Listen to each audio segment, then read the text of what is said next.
Go. Okay, so hello, Mr. Vanderburgh. Thank you for agreeing to be interviewed. No problem. The first question is, what is your ethnicity and how do you feel it affects you in society? I'm white, I guess. Like, my family is like kind of a mutt of different European countries and whatnot. So I don't feel like it's had a huge effect on like driving me to do anything in particular, but like I don't really know if it has ever affected me if people chose me for some program or gave me a certain grade because I was white. I don't know. Like, I wonder, but I don't know. What do you feel is expected from you as a male in society? Wow. Okay, that's a deep question. Asking a male teacher, so a mostly female profession. I actually, like, I think about this a lot because, like I said, it's sort of a female profession to be a teacher, so then it's like to be a male as a teacher is a little different, and the expectations are different, like that you're going to be like the mentor to every boy that you're ever going to see in class, because you might be the only male teacher or something. But also, like, as a husband, I feel like I need to support my family, but we don't make a ton of money, so then I feel like, in a way, you know, I'm sort of failing on that count too. So there's a lot of different pressures of being like a guy and a teacher and a husband and what that means for what you're supposed to provide.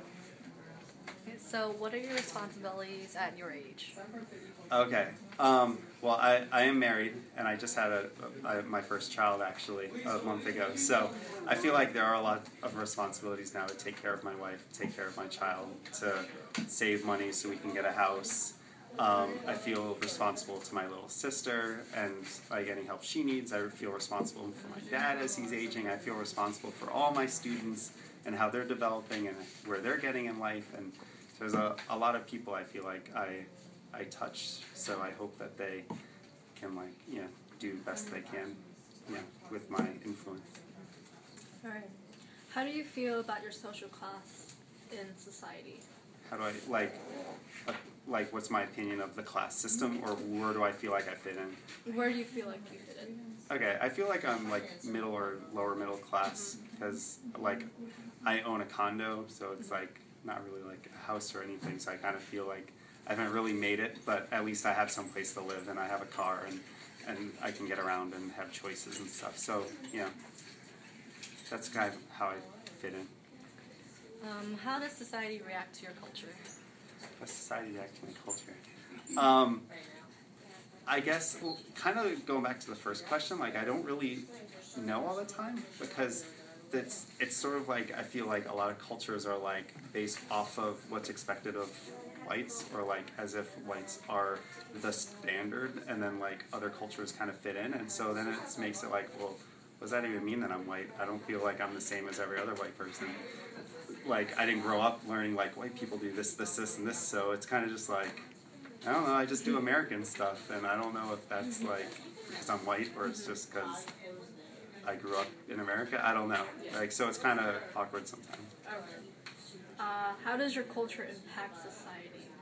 How does my culture impact society? I guess that's sort of like what I just said. I feel like it's sort of made as, like, the standard that everyone else is compared to, but, like, you don't really know what that means.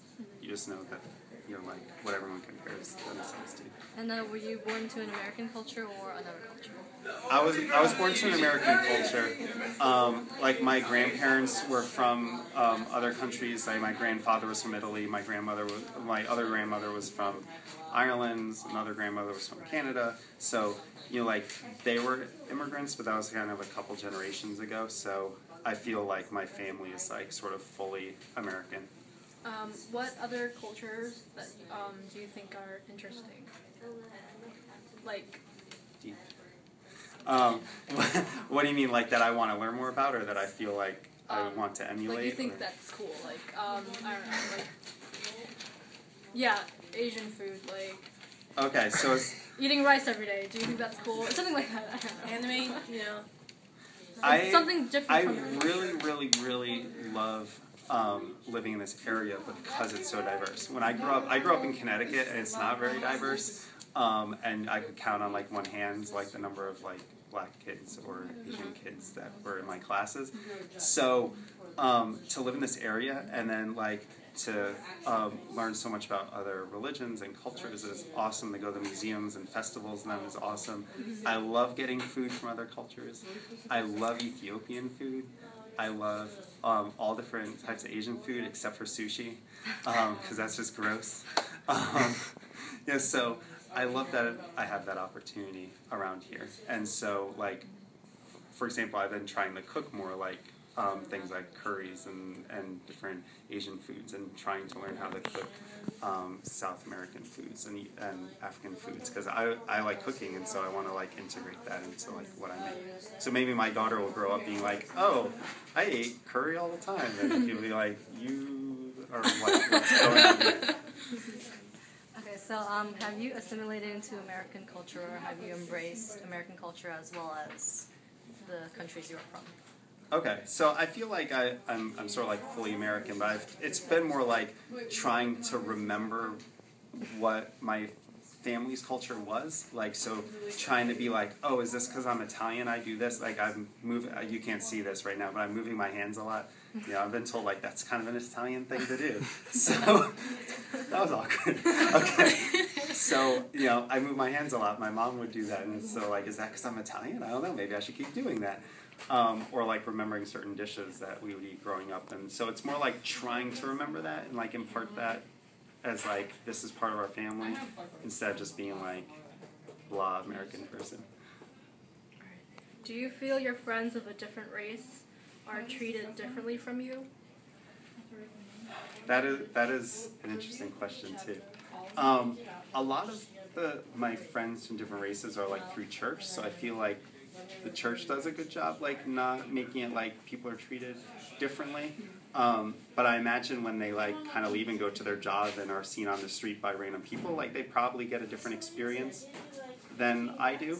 But I don't know that I've really like asked them to like talk to about it. Like, and I know when I talk to my students about different like situations they've been in, about like how they feel like these certain students may feel like every time they go to the airport, they're always asked more questions than these people. Or that I'm always, like, my mom's always pulled over more than these people are pulled over, and why is that? And so I've had kind of those discussions with kids, but, like, I don't know. That's the best I can do. Thank you. No problem. Ta-da.